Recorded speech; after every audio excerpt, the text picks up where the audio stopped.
Good afternoon, and welcome to this excellent setting of the Rickett Quadrangle here at Middlesex University for Barnet's Holocaust Memorial Day commemorative service.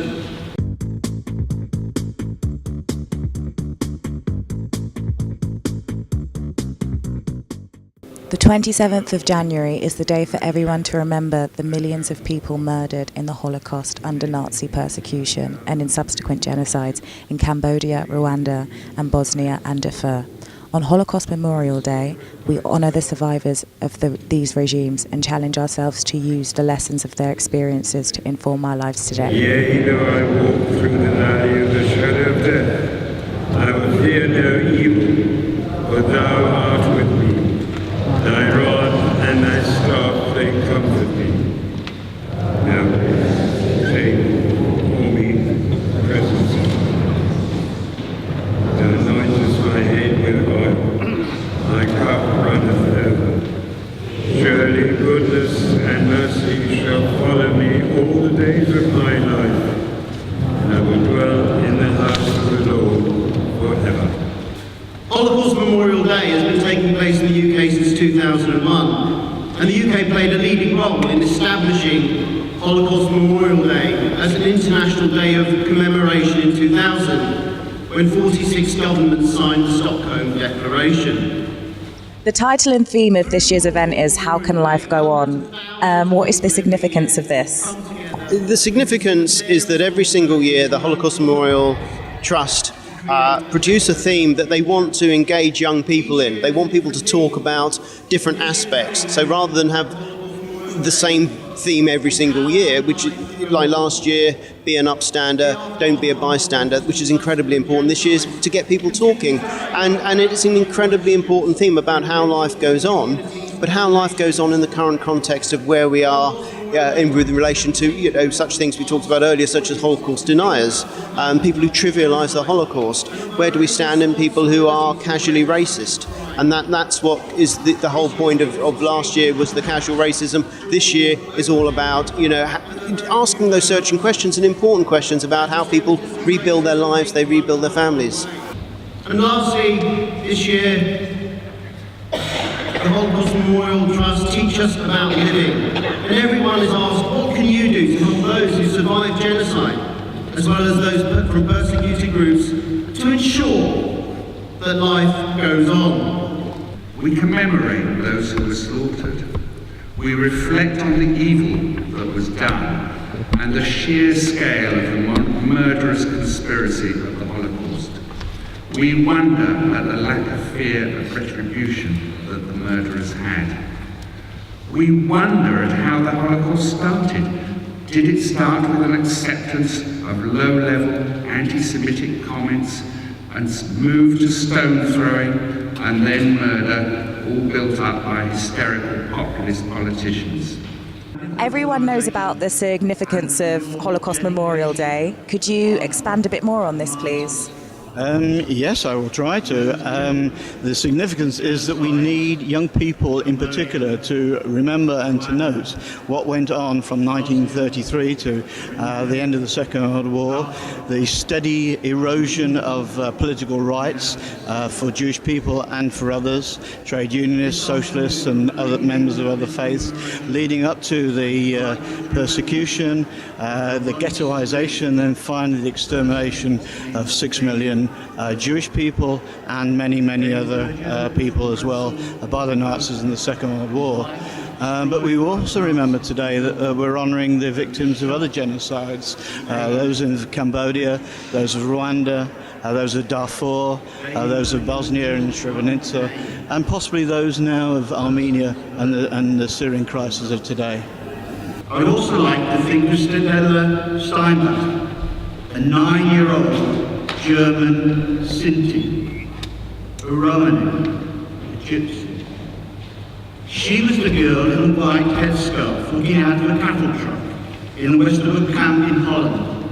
This iconic picture of the Holocaust is actually of a Romani, not mistaken to be Jewish, who was also martyred in the Holocaust, along with Jehovah's Witnesses, homosexuals, disabled, Catholics, Socialists, trade unionists, and many others amongst those who were eliminated during the Reich's reign of terror, simply because the regime thought they were anathema and alien to their schemes of creating the perfect empire of the elite. Can you tell us about your trip to Auschwitz this year? We visited Auschwitz in October, the group of 4 of us, with the Holocaust Memorial Trust, and it was a very moving experience, which we all learned a lot about.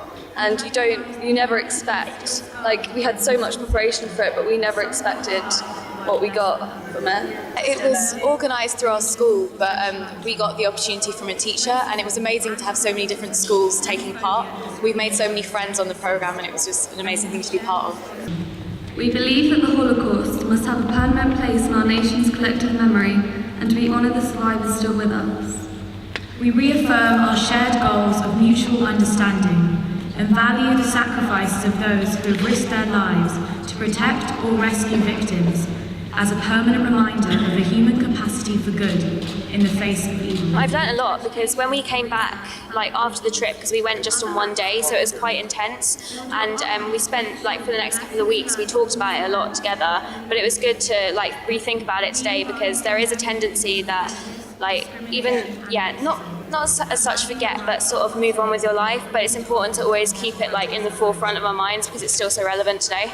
I would say it was really important for me personally, and I know the other girls, to bring back the memories of the experience, because actually, although it was really difficult, it was also really inspiring for all of us. I remember we came back really late on the night because we'd gone in only one day all the way to Poland, and we came back and we felt so inspired. We were upset, but we were so inspired to take action in our own schools and in our own communities, and attending an event like this is one way of doing that, but also a way of inspiring other young people who came today and practicing our own ability to speak about it and to teach other people, which we can then use at our school and in other places in our communities.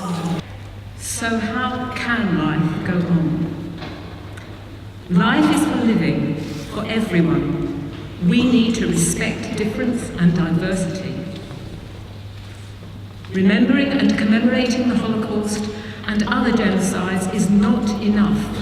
We need to recognise there is still race hate and persecution in the world today. We need to educate young people so that they can pass on the message to future generations. But we also need to educate their parents and other adults who may never even have heard of the word Holocaust. We all need to speak out against anti-Semitism and other forms of race hate. We have a social responsibility towards each other.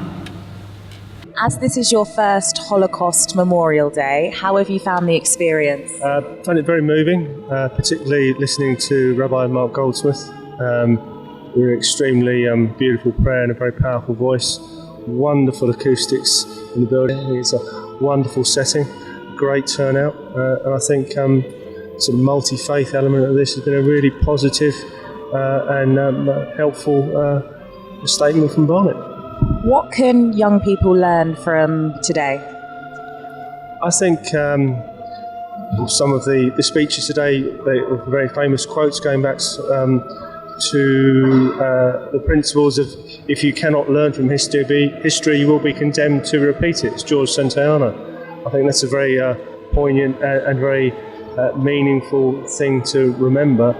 We must remember so that future generations don't forget.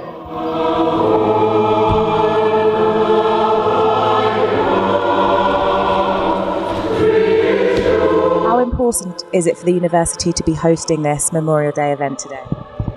It's tremendously important to us at the university to open our doors to the community, and there's no more important event in our calendar in that regard than Holocaust Memorial Day.